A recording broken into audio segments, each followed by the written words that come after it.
Bismillahirrahmanirrahim. Assalamualaikum warahmatullahi wabarakatuh.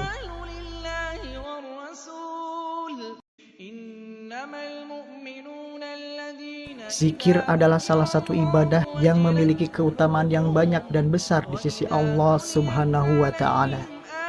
Hal ini dapat kita lihat dari beberapa ayat Al-Quran yang memerintahkan kita untuk berzikir, seperti pada surah Al-Baqarah 152 yang berbunyi, "Karena itu ingatlah kamu kepadaku, niscaya aku ingat pula kepadamu, dan bersyukurlah kepadaku, dan janganlah kamu mengingkari nikmatku."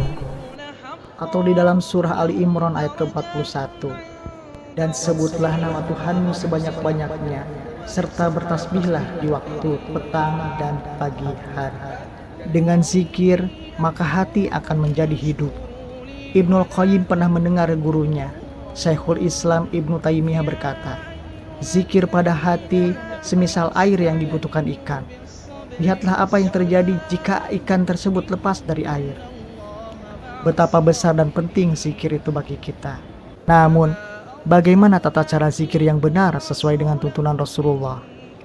Bolehkah ia dilakukan secara berjamaah karena itu perkara yang baik? Ataukah ini termasuk hal yang diadakan atau bid'ah? Ustadz Sofyan Khalid bin Ibnu Rurai akan menjelaskan semuanya secara terperinci kepada kita dengan berdasarkan pada dalil-dalil yang syahih yang terkait dengannya. Mari kita simak bersama. Wa qala ad-Darimi, berkata Al-Imam Ad-Darimi rahimahullahu ta'ala, akhbarana Al-Hakam ibn al-Mubarak qala anba'ana Amr ibn Yahya qala sami'tu abi yuhadithu an abihi qala kunna najlisu ala babi Abdullah ibn Mas'udin radhiyallahu anhu qabla salatil ghadati. Telah mengabarkan kepada kami Al-Hakam bin Al-Mubarak, ia berkata telah mengabarkan kepada kami Amr bin Yahya, ia berkata aku mendengarkan ayahku menyampaikan dari ayahnya, ia berkata kami pernah duduk di depan pintu Abdullah bin Mas'ud radhiyallahu anhu sebelum salat subuh. Fa idza kharaja masyayna ma'ahu ilal masjid. Apabila beliau keluar, maka kami akan berjalan bersama beliau menuju masjid. Faja'ana Abu Musa al-Ash'ari radhiyallahu anhu. Maka mendatangi kami ketika itu sahabat yang lain, Abu Musa al-Ash'ari radhiyallahu anhu. Faqal, maka beliau bertanya, akharaja alaikum Abu Abdurrahman ba'd? Apakah Abu Abdurrahman, yaitu Ibnu Mas'ud, sudah keluar menemui kalian? Qulna la, kami jawab belum. Qala fajalasa ma'ana, maka beliau pun duduk bersama kami menunggu Ibnu Mas'ud radhiyallahu anhu. Falamma kharaja qumna ilaihi jami'an. Ketika beliau keluar, kami pun berdiri menyambut beliau. Faqala lahu Abu Musa, maka Abu Musa berkata kepada beliau, "Ya Aba Abdurrahman, inni ra'aitu anifan fil masjid amran ankartuhu.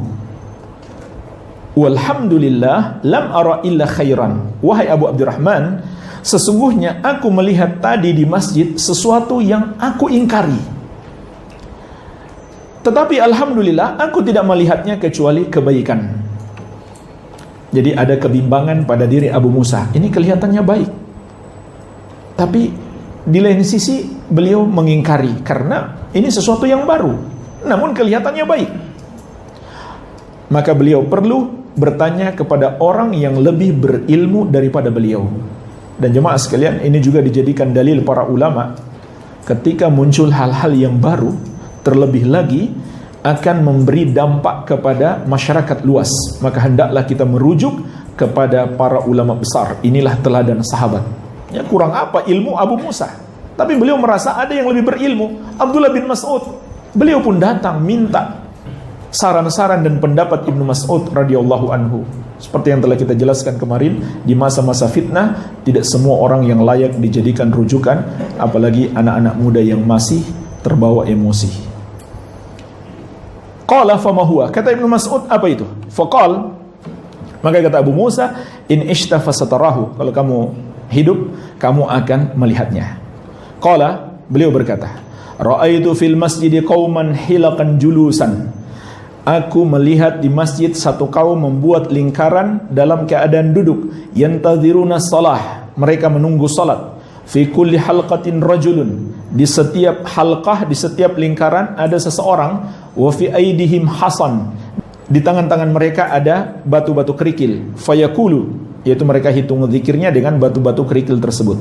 Lalu pemimpinnya berkata, kabbiru mi'ah, bertakbirlah 100 kali. Fayukabbiruna mi'ah, maka mereka pun bertakbir bersama-sama 100 kali. Fayaqul hallilu mi'ah, lalu dia berkata, bertahlillah 100 kali, itu ucapkan la ilaha illallah. Maka fayuhalliluna mi'ah, mereka pun bertahlil bersama 100 kali. Fayaqul sabbihu mi'ah, lalu pemimpinnya berkata, bertasbihlah 100 kali. Fayusabbihuna mi'ah, maka mereka pun bertasbih bersama 100 kali.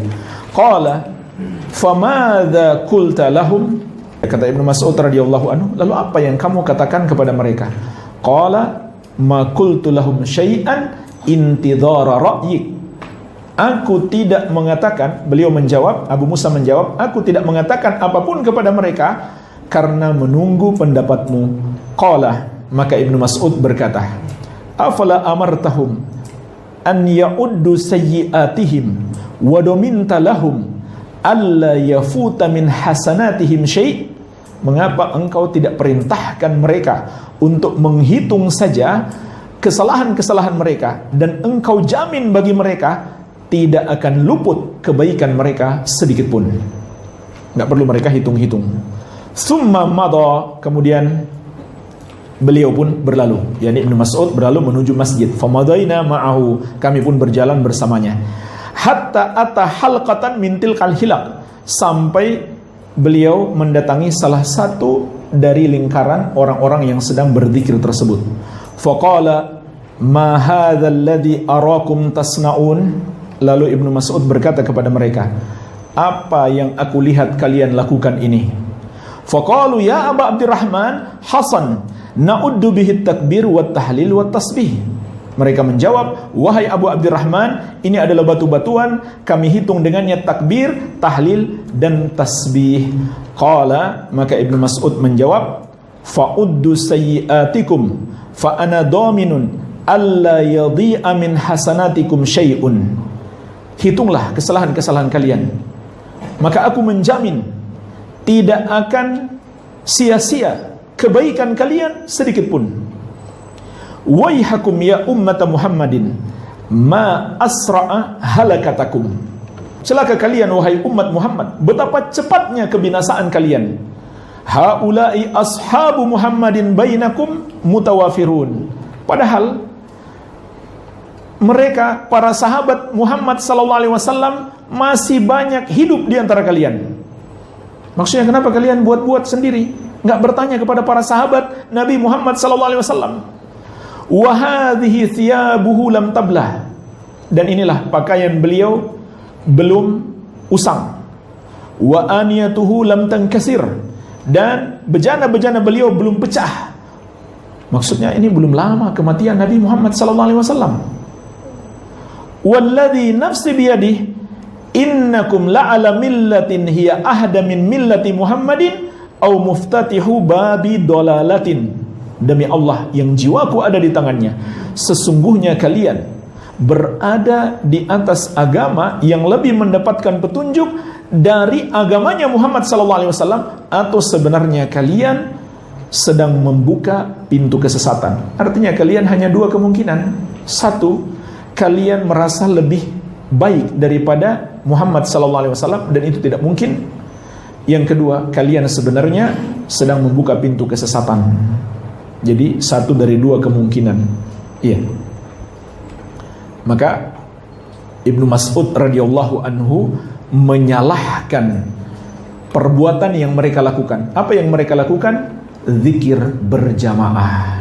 Oleh karena itu hadis ini menjelaskan kepada kita awal mula muncul bid'ah zikir berjamaah. Zikir yang dipimpin oleh seseorang lalu diikuti oleh orang lain. Ini termasuk bid'ah, tidak ada contohnya dari Rasulullah sallallahu alaihi wasallam. Apalagi sehabis salat. andai ada satu saja hadis Nabi SAW pernah melakukan sehabis sholat, pasti akan sampai kepada kita. Kenapa? Yang hadir banyak kan di masjid.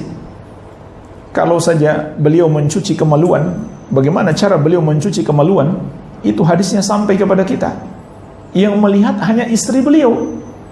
Bagaimana lagi dengan zikir setelah sholat, yang melihat adalah semua jamaah di masjid. Nggak mungkin nggak ada hadisnya kalau seandainya beliau pernah melakukan.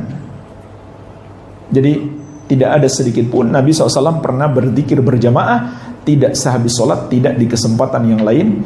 Ini bid'ah baru muncul, masih di masa sahabat, tapi Rasulullah SAW sudah wafat. Jadi hadis ini menjelaskan tentang awal mula muncul bid'ah zikir berjamaah. Dan mari kita lihat jemaah sekalian sampai akhir hadis bagaimana dampak daripada bid'ah ini dan dampak daripada bid'ah secara umum. Iya. Dan lihat pengingkaran keras Ibnu Mas'ud terhadap mereka berbuat bid'ah di dalam agama. Iya. Tapi jemaah sekalian, pengingkaran keras di zaman ini, kata Syekh Ibnu Baz rahimahullahu taala, secara umum tidak hikmah. Secara umum, mungkin ada saat khusus atau kondisi khusus. Misalkan dia penuntut ilmu, dia berbuat bid'ah, itu boleh kita peringatkan secara keras. Tapi orang-orang awam pada umumnya tidak cocok. Inilah jemaah sekalian namanya fikih dalam memahami sunnah, dalam memahami perbuatan-perbuatan salaf. Kata Syekh bin Baz rahimahullah, di zaman ini secara umum tidak cocok cara yang keras memperingatkan kaum muslimin. Dulu Ibnu Mas'ud keras karena zamannya masih belum jauh dari Rasulullah SAW, dan mayoritas yang mendominasi sahabat Ahlus Sunnah As-Sawadul A'zam, sebagaimana kita bahas kemarin. Jadi ketika mereka dikerasi, kerasa ini betul-betul salah, ini betul-betul harus ditinggalkan. Sekarang kalau kita kerasi mereka, mereka balik menyerang, memusuhi kita, mungkin menghabisi kita. Jadi kurang tepat, dan mereka membenci dakwah Ahlus Sunnah. Jadi perlu fikih dalam menerapkan apa yang diterapkan oleh salaf dahulu, yaitu mempertimbangkan maslahat dan mudarat. Maka mengamalkan sunnah harus dengan cara sunnah, jangan hanya bermodal semangat saja.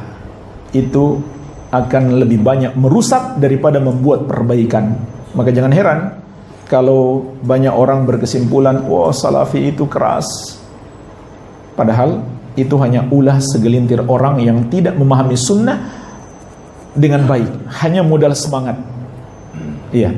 Jadi untuk mempraktikkan sunnah kita juga perlu bimbingan para ulama. Itulah cara sunnah. Mencontoh sunnah, mengenal, mengetahui bimbingan-bimbingan para ulama. Lihat di sini, keras sekali Ibnu Mas'ud mengingkari mereka. Tetapi itu di zaman tersebut hal yang lumrah, hal yang baik. Kalau zaman sekarang secara umum tidak tepat. Iya. Walaupun sekali lagi mungkin di kondisi-kondisi khusus itu tepat. Iya.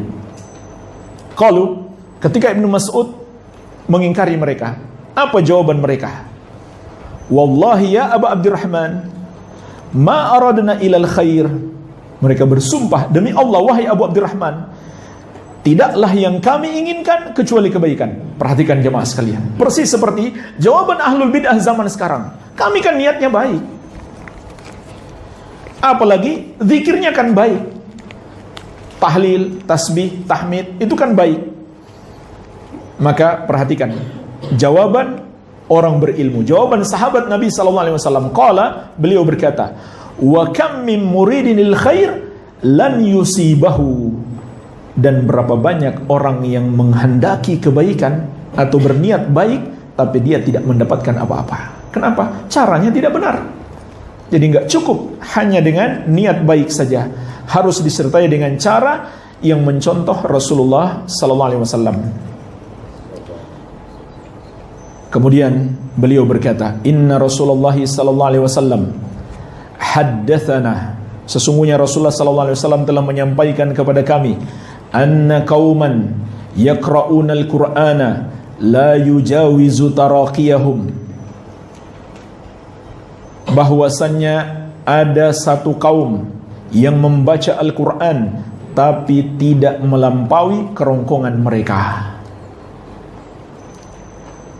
Nabi SAW mengingatkan kita akan munculnya orang-orang yang rajin ibadah. Di antara ibadah mereka membaca Al-Quran, mungkin juga menghafal Al-Quran, tapi tidak melampaui kerongkongan mereka. Maksudnya apa?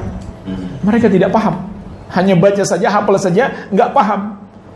Nggak paham maksudnya gimana? Tidak memahami seperti pemahaman sahabat, tapi mereka pahami sendiri. Kemudian beliau bersumpah, waimullahi la adri la'alla aktsarahum yakunu minkum. Demi Allah, aku tidak tahu, mungkin kebanyakan kalian termasuk golongan tersebut. Kalian baca Quran, kalian berzikir, tapi itu nggak melampaui kerongkongan kalian. Kalian nggak ngerti apa yang kalian baca karena tidak merujuk kepada para sahabat. Summa tawalla anhum. Kemudian beliau pergi meninggalkan mereka. Lihat jemaah sekalian, qala Amr bin Salamah, berkata Amr bin Salamah, salah seorang sahabat Ibnu Mas'ud yang hadir ketika itu, ra'aitu ammata ulaikal hilaq yutawi'unana yawma nahrawan ma'al khawarij.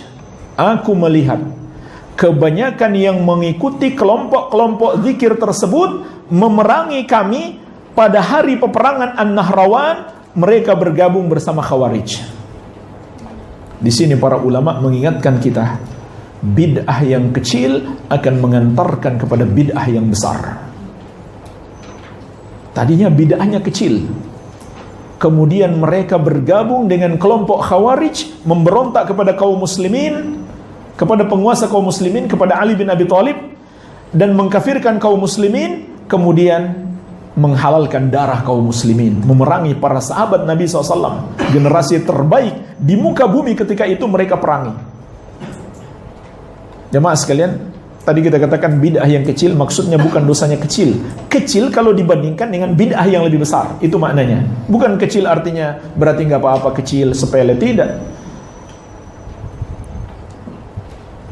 Tetapi kecil apabila dibandingkan dengan bid'ah yang lain yang lebih besar. Sama dengan syirik. Syirik kecil bukan bermakna diremehkan karena kecil atau dosanya kecil. Kecil maknanya kalau dibandingkan dengan syirik besar, maka dia disebut kecil. Iya. Jadi subhanallah, ini pelajaran penting bagi kita tentang bahaya bid'ah. Kenapa jemaah sekalian? Karena orang yang berbuat bid'ah berarti dia menyelisihi, melawan Rasulullah SAW. Maka Allah akan menghukum dia tersesat. Kan sudah diingatkan dalam banyak ayat. Surat An-Nisa ayat 115. Wa may yushaqiqir rasula min ba'di ma tabayyana lahul huda wa yattabi' ghaira sabilil mu'minin nuwallihi ma tawalla wa nuslihi jahannam wa sa'at masira. Barang siapa yang menentang Rasul setelah jelas kebenaran baginya, dan dia mengikuti selain jalannya orang-orang yang beriman, maka kata Allah, kami palingkan dia ke jalan kesesatan yang telah dia pilih tersebut. Ini hukuman dari Allah ketika dia menentang Rasul dengan berbuat bid'ah dan mengikuti selain jalannya orang-orang yang beriman, yaitu sahabat, orang-orang beriman yang terbaik pada umat Nabi Muhammad SAW. Kemudian kata Allah, dan kami akan kembalikan dia ke neraka jahanam, dan itulah seburuk-buruk tempat kembali. Begitu pula surat An-Nur ayat ke-63. Falyahdharil ladzina yukhalifuna an amri an tusibahum fitnah aw yusibahum adzabun alim. Hendaklah takut orang-orang yang menyelisihi petunjuk Rasul, mereka akan ditimpa fitnah atau ditimpa azab yang pedih. Fitnah artinya kesesatan dan puncaknya adalah kesyirikan. Ini diantara bahaya bid'ah. Beliau menutup kitab ini dengan mengatakan, wallahu a'lamu bis-shawab, wa sallallahu ala Muhammadin wa alihi wa sahbihi wa sallama tasliman katsiran ila yaumiddin. Demikian penjelasan dari Ustadz Sofyan Khalid bin Ibnu Rurai terkait zikir berjamaah, asal muasal dan hukum melakukannya. Ibadah apapun bentuknya, meski ia baik menurut kita untuk dikerjakan, namun tetaplah harus sesuai dengan contoh atau yang diajarkan Nabi. Karena segala apapun yang tidak dicontohkan, tidak berasal dari Nabi, ia akan tertolak, meskipun bentuknya adalah ibadah. Semoga kita semua diberikan hidayah sunnah oleh Allah Subhanahu wa Ta'ala dan diistiqomahkan di dalamnya. Demikian tayangan di Hafiz kali ini. Semoga bermanfaat. Billahi taufiq wal hidayah. Wassalamualaikum warahmatullahi wabarakatuh.